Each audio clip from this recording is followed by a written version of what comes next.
يمشي التراب يضمني. Subhanallah, wallahi dahsyat. Saya tidak bisa cerita apa lagi. Mau cerita apa lagi? Wallahi dahsyat. Saya tidak pernah istiqamah mengamalkan doa seperti ini. Alhamdulillah, selalu terkabul. Bahkan nyata Allah kasih. Udah selesai. Wallahi jamaah sekalian, salawat kepada Nabi Muhammad bukan budaya, bukan kebiasaan, tapi amalan yang sangat manfaat buat keselamatan kita, kebahagiaan kita di dunia maupun di akhirat. Rasulullah sallallahu alaihi wasallam, yuhasibullahu al-abida laisa bainahu wa bainahu turjuman. Allah akan hisab hamba-hambanya satu demi satu, bersatu dan tidak ada penerjemah. Jadi tidak bagi terjemah, translate. Ya Allah, saya tidak mengerti bahasa Arab, saya tidak mengerti bahasa, ya Allah, gimana ini, saya butuh translate atau benacara supaya bisa bantu saya lulus dari hukum. Tidak ada. Yang hakim Allah, keputusannya Allah, yang menentukan Allah, mahkamah yang dikuasai Allah, hamba di hadapan Allah, saksi semua, tangan saksi, mata saksi, lidah saksi, kaki saksi, buku amal saksi, malaikat saksi. Bagaimana kita mau lari? Ditanya oleh Allah, hei hambaku, ingat enggak di malam itu, di tempat itu, kamu berlakukan dosa itu? Seorang hamba yang masih memiliki iman, dia merasa dan ingat, dan dia merasa malu, dia tunduk kepalanya. Kata Allah, malu ya, malu. Tunduk, ya malu ya Allah, malu. Dan subhanallah, tanda rahmat Allah, ketika Allah bertanya dengan kita, tidak ada orang lain yang bisa lihat. Supaya apa? Supaya hisab kita di antara kita sama Allah tidak terbocor kepada orang lain, supaya tidak malu sama orang lain. Allahu Akbar. Habis kita sudah raku diri, ya Allah, saya ingat dan saya rasa salah dan saya malu. Apa kata Allah? Waktu itu kamu lakukan dosa itu, aku tutupi. Aku tutupi. Tak ada yang tahu. Kita lakukan dosa ini udah sekian tahun, ada yang tahu enggak? Tak ada yang tahu. Karena kita lakukan di saat sembunyi. Kata Allah, di saat itu kamu lakukan dan kamu tahu itu dosa, tapi aku tutupi. Supaya kamu jangan menjadi malu di depan keluarga atau di depan sahabat. Aku tutupi. Dan aku sekarang sudah menutupi dosamu di dunia, dan sekarang aku hapuskan dan ampuni dosamu di akhirat. Allahu Akbar. Disitulah terasa anugerah, ampunan Allah yang maha kuasa. Dan Allah di saat itu mampu menghukum kita. Dan kalau Allah menghukum kita, Allah tidak pernah menzalimi kita.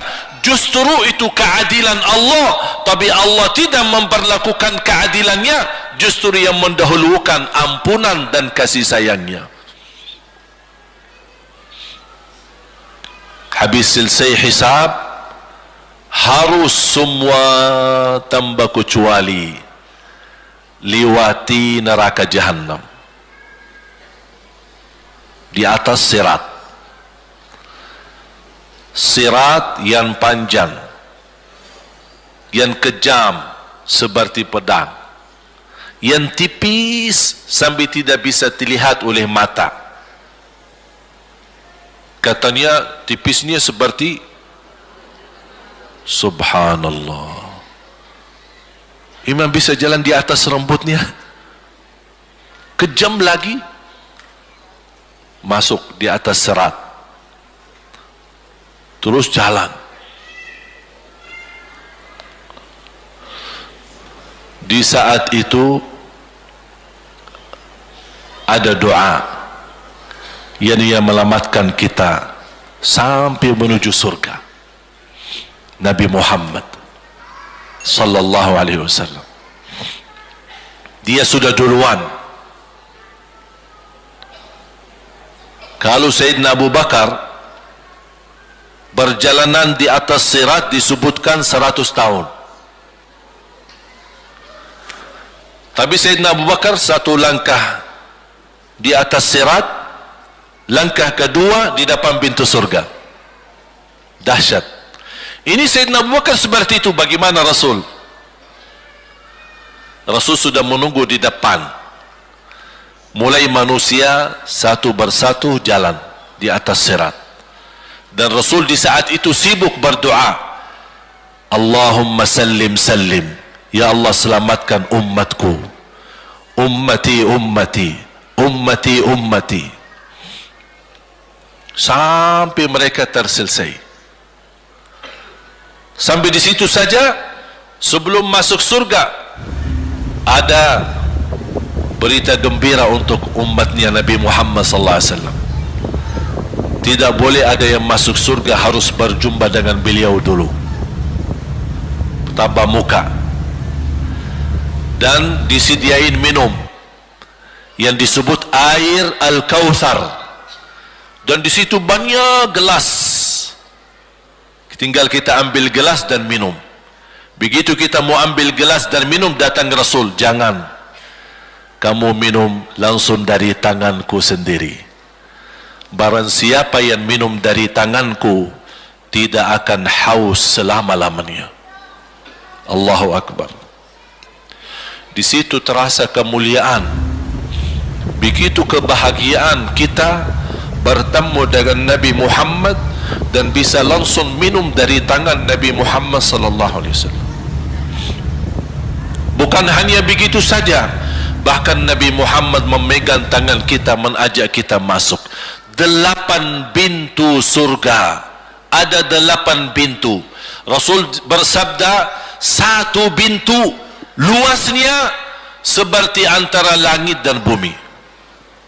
Satu pintu antara langit dan bumi luasnya.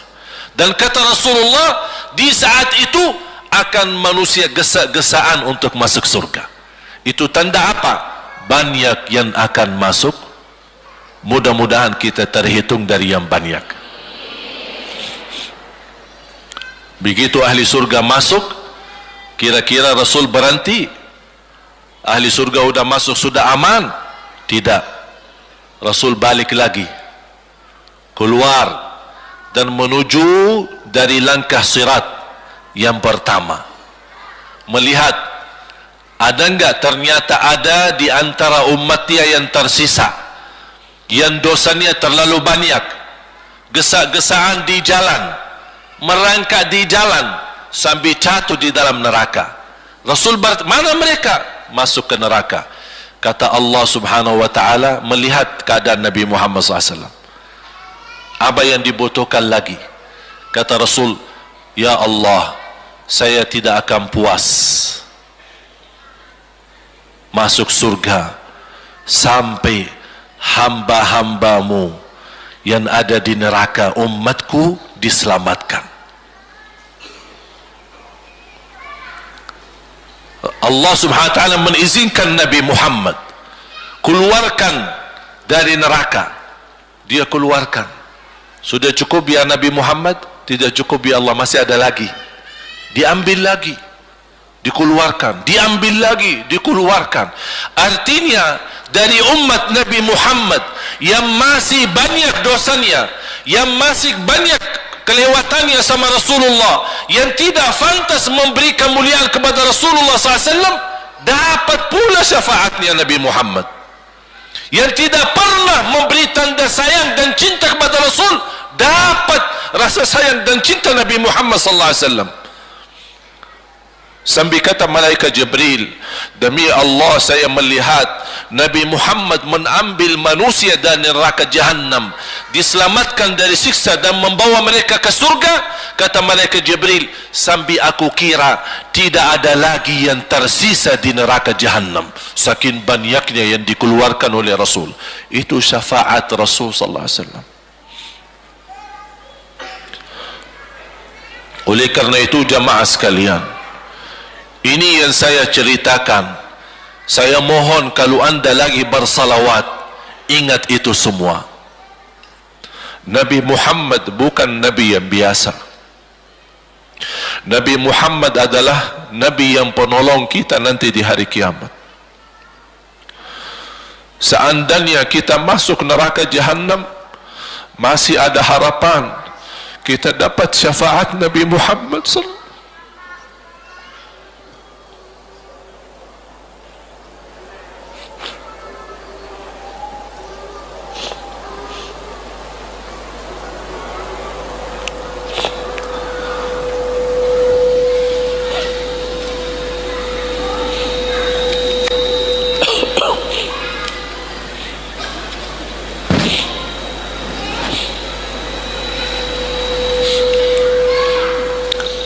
Yang masuk neraka saja dapat syafaat Rasul. Jadi sejauh mana kita bisa mencintai beliau, sejauh mana kita minat mempelajari kehidupan beliau, sejauh mana kita mengenal sunnah-sunnah beliau. Di zaman ini, umat yang paling bodoh terhadap beliau kita umat Islam. Kita umat Islam banyak hal yang tidak tahu tentang beliau, tidak tahu bagaimana berjuangan beliau, bagaimana doa beliau untuk kita, bagaimana kesedihan beliau kalau ada di antara kita yang kena musibah atau keburukan, apalagi masuk neraka. Siti Aisyah radhiyallahu anha,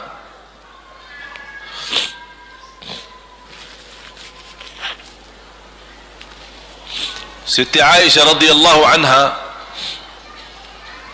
pernah minta sama Rasul doa. Ya Rasulullah, tolong doakan saya. Rasul mendoakan, Allahumma ighfir li Aisyah ma taqaddama min dhanbiha wa ma ta'akhkhar, ma qaddamat wa ma akharat, wa ma asarrat wa ma a'lanat. Ya Allah, ampunilah dosa-dosa istriku Aisyah, dosa yang lama, dosa yang baru, dosa yang terang-terangan maupun dosa yang tersembunyi. Siti Aisyah mengaminkan doa Nabi Muhammad dan menangis dan bangga dan senang. Saking senangnya, saking bahagianya, dia tertawa sambil Rasul melihat Siti Aisyah. Senang wahai Aisyah? Apakah kamu senang dengan doaku? Kata Siti Aisyah, bagaimanakah aku tidak senang? Aku justru merasa bahagia dengan doamu untukku ya Rasulullah. Apa kata Rasul? Ketahuilah wahai Aisyah, ketahuilah doaku yang baru ini untukmu, itulah selalu doaku untuk umatku di setiap salat. Itu doa Nabi kita buat kita. Setiap beliau salat mendoakan kita, ya Allah ampuni dosa umatku, dosa yang lama, dosa yang baru, dosa yang sembunyi, dosa yang terang-terangan. Setiap salat itu doa Nabi kita Nabi Muhammad SAW untuk kita semua. Apa yang diminta oleh Rasul? Rasul tidak minta banyak dari kita. Salah satu yang diminta oleh Rasul dan memohon, satu itu berbanyak, itu satu-satunya yang Rasul minta banyak. Selain itu Rasul tidak pernah minta banyak. Satu-satunya Rasul minta banyak. Apa? Salawatlah kepadaku, berbanyaklah salawat kepadaku. Mengapa Rasul minta berbanyaklah salawat kepadaku? Kenapa tidak minta amalan yang lain untuk dibanyakan salawat atau amalan yang lain? Mengapa hanya salawat? Rasul berpesan, berbanyalah salawat kepadaku, karena Rasul tahu dengan kita berbanyak salawat kita akan dijamin dapat syafaat beliau, dan itulah beliau yang diinginkan. Bukan hanya dapat syafaat, bahkan Rasul sendiri bersabda, aqrabukum minni majlisan yaumal qiyamah, yang paling dekat kepadaku hari kiamat yang paling banyak salawat kepadaku. Bahkan berita gembira bagi seorang hamba umat Nabi Muhammad SAW, akthiru alayya minas salati yaumal jumu'ati wa laylataha fa inna salatakum tablughuni haitsu kuntum. Ini keistimewaan khusus, kelebihan, amalan yang utama, bahkan yang terutama di hari Jumaat dan di malam Jumaat, fokus hanya bersalawat kepada Rasul. Mengapa? Karena Rasul yang berpesan, Rasul yang minta. Rasul berpesan, berbanyaklah salawat kepadaku malam Jumaat dan hari Jumaat. Mengapa ya Rasulullah khusus hari Jumaat dan malam Jumaat? Karena salawat kalian Allah sampaikan kepadaku. Kata guru saya, barang siapa yang ingin Rasul kenal dengan dia, berbanyaklah salawat kepada beliau, karena langsung nama kita akan sampai. Ya Rasulullah, ini salawat bapa dan ibu dari Bandung, kan sampai. Ada riwayat, ada malaikat khusus tugasnya setiap kita bersalawat dibawa kepada Rasulullah sallallahu alaihi wasallam. Allahu akbar. Bahkan ada orang bertanya kepada guru saya, Syekh Muhammad ibn Mukhtar Asy-Syanqiti, dan beliau masih hidup. Subhanallah, ketika di salah satu pertanyaan di majlis ta'lim di Masjid Nabawi, ada orang bertanya, mana yang lebih diutamakan di hari Jumat? Banyak baca Quran atau banyak salawat? Kita milih yang mana? Beliau menjawab dengan jelas, dengan tegas, di hari Jumat dan malam Jumat lebih utama banyak salawat daripada banyak baca Quran. Mengapa? Karena kata beliau, karena itulah permintaan Rasul sendiri. Berbanyaklah salawat kepadaku di hari Jumaat dan di malam Jumaat. Dan banyak riwayat yang lain. Kalau saya sebutin manfaat, keutamaan salawat kepada Rasul, lebih daripada 100 manfaat. Menghilangkan kesusahan, memberi kemudahan lunasi hutang, menyembuh penyakit, menjamin ampunan dosa, mendapat 10 rahmat, mendapatkan syafaat Rasul, posisi kita semakin mulia. Setiap kali kita salawat semakin naik darajat kita. Barang siapa yang salawat kepadaku 10 kali, dapat 10 kebaikan, dapat 10 rahmat, dihapus 10 kejahatan, dan naik 10 darajat, dan di akhirat dapat syafaatku. Luar biasa. Hadis yang terakhir, Ubay bin Ka'ab radhiyallahu an berkata, ya Rasulullah, aku suka berdoa, karena salawat, arti salawat adalah doa. Arti salawat doa. Ya Rasulullah, aku suka berdoa, berapa dari doaku saya jadikan untukmu? Artinya berapa persen, ya? Kalau bahasa kita, berapa persen kira-kira? Kalau misal saya doa 10 menit, berapa menit untuk Rasul, dan yang sisanya buat aku? Contoh, aku kalau berdoa, ya Allah ampuni dosaku, ya Allah murahkan rezeki, sembuhkan penyakit, Allahumma salli ala Muhammad wa ala ali Muhammad. Berarti lebih banyak untuk diri kita, baru untuk Rasul. Sahabat itu, ya Rasulullah bertanya, ya Rasulullah, berapa bagian dalam doaku saya jadikan untukmu? Apa kata Rasul? Kata Rasulullah SAW, ma syi'ta wa in zitta fahuwa khairul lak. Ya terserahmu, mau doa bagaimana untukku, ya terserahmu, tapi semakin banyak untukku, semakin banyak manfaatnya untukmu. Apa kata sahabat? Ya Rasulullah, saya akan jadikan separuh doaku hanya salawat kepadamu. Artinya kalau saya doa 10 minit, 5 minit salawat dan 5 minit doa untuk diriku sendiri. Apa kata Rasulullah? Terserahmu, wa in zitta fahuwa khairul lak. Kalau kamu berani tambah, itu jauh lebih baik untukmu. Tawar menawar sama Rasulullah SAW, sampai di ujung hadis beliau berkata, ya Rasulullah, saya janji doaku semuanya untukmu. Artinya apa? Kalau dia angkat tangan berdoa, tidak satu pun minta buat dirinya. Bismillahirrahmanirrahim. Allahumma salli ala Muhammadin wa ala ali Muhammad. Allahumma salli ala Muhammadin wa ala ali Muhammad. Allahumma salli, sampai selesai. Tidak minta ampunan, tidak minta rezeki, tidak minta sehat, tidak minta keturunan, tidak minta apa-apa, hanya fokus dengan salawat. Karena dengan salawat, apa yang kita niatkan terkabul.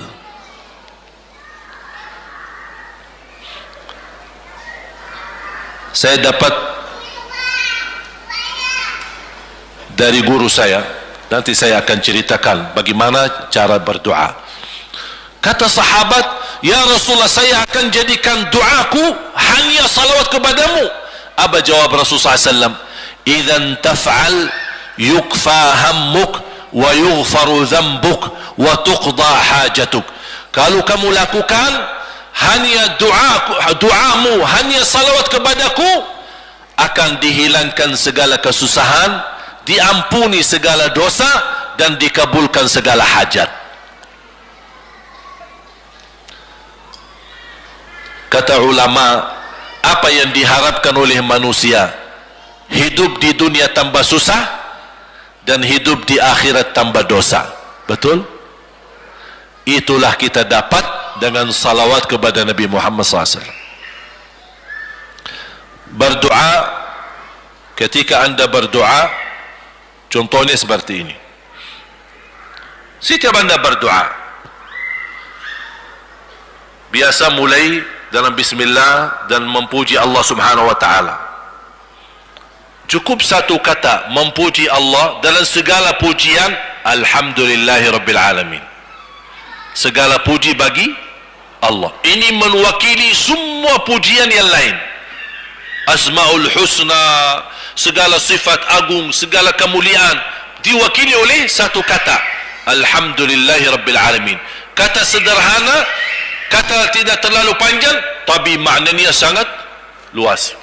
Oleh karena itu boleh diulangi berkali-kali, alhamdulillahi rabbil alamin, alhamdulillah, sampai benar-benar merasa di hati. Karena ini ucapan mewakili segala pujian yang kita ingin sampaikan kepada Allah. Karena ada pujian yang kita ingat, ada pujian kata-kata yang kita tidak hafal, dan alhamdulillahi rabbil alamin mewakili segala pujian kepada Allah Subhanahu wa ta'ala. Kemudian bersalawat, Allahumma salli ala Muhammadin wa ala ali Muhammad kama sallaita ala Ibrahim wa ala ali Ibrahim innaka Hamidum Majid. Silahkan doa, ya Allah, ampunilah dosaku. Allahumma salli ala Muhammadin wa ala ali Muhammad. Ya Allah, sembuhkan penyakitku. Allahumma salli ala Muhammadin wa ala ali Muhammad. Ya Allah, berikan kepada aku anak yang salih salihah. Allahumma salli ala Muhammadin wa ala ali Muhammad. Jadi setiap langkah doa diawali dan diakhiri salawat. Faham? Subhanallah, wallahi dahsyat. Saya tidak bisa cerita apa lagi. Mau cerita apa lagi? Wallahi dahsyat. Saya tidak pernah istiqamah mengamalkan doa seperti ini. Alhamdulillah, selalu terkabul. Bahkan nyata Allah kasih. Udah selesai. Wallahi jamaah sekalian, salawat kepada Nabi Muhammad bukan budaya, bukan kebiasaan, tapi amalan yang sangat manfaat buat keselamatan kita, kebahagiaan kita di dunia maupun di akhirat. Bahkan keselamatan buat anak kita, salawat kepada Nabi Muhammad SAW. Terakhir, sekali lagi, ketika anda bersalawat, apa yang saya cerita tadi, tolong dihadirkan dalam fikiran. Siapa Nabi Muhammad itu? Nabi Muhammad penolong kita di hari kiamat. Nabi Muhammad yang membawa syafaat untuk kita. Nabi Muhammad yang menunggu kita di surga. Nabi Muhammad yang membela kita di saat kita berdiri di hadapan Allah. Nabi Muhammad yang akan membantu mendoakan kita saat jalan di atas sirat. Nabi Muhammad yang mendampingi kita nanti ketika kita minum dari air Al-Kautsar. Nabi Muhammad yang menemani kita masuk ke dalam surga. Nabi Muhammad yang tidak pernah lupa sama kita. Makanya ketika anda bersalawat dan membawa perasaan dan membawa penghayatan ini, insya-Allah jemaah sekalian akan terasa, ya Allah, ternyata indahnya salawat kepada Rasul. Karena sudah kontak di hati. Apalagi kalau anda begitu salawat dan salam, Rasul jawab. Rasul jawab kita. Waalaikumsalam ibu. Tapi cuma kita tidak dengar. Dia dengar salawat kita, dia dengar salam kita, tapi kita tidak mendengar jawab beliau. Allahu Akbar. Wallahi kalau bisa kita rasakan, wallahi ibu bapa akan sendiri menangis tanpa merasa. Sendiri, kok tiba-tiba nangis? Kok tiba-tiba kok tidak bisa tahan diri? Karena Nabi Muhammad itulah yang semestinya sudah menguasai hati kita, sudah ada di hati kita, sudah mempenuhi rasa cinta di dalam hati kita. Makanya kata Rasulullah, tidak sempurna iman seorang sampai dia mencintaiku lebih dari ibunya, lebih dari bapaknya, lebih dari anaknya, lebih dari hartanya, bahkan lebih dari dirinya sendiri. Baru sempurna imannya. Bagaimana kita bisa mencapai kesempurnaan iman seperti ini? InsyaAllah dengan bersalawat, dengan membawa perasaan, membawa kehadiran cerita-cerita yang sama-sama kita belajari, baru akan terasa di dalam hati posisi Nabi Muhammad akan semakin besar, semakin mulia di hati kita. InsyaAllah semakin mulia di hati kita, InsyaAllah akan semakin semangat beribadah, semakin semangat mendekati, semakin semangat mempelajari, dan semakin insyaAllah menjadi baik di mata Allah dan insyaAllah baik di mata manusia. Amin ya Rabbal Alamin.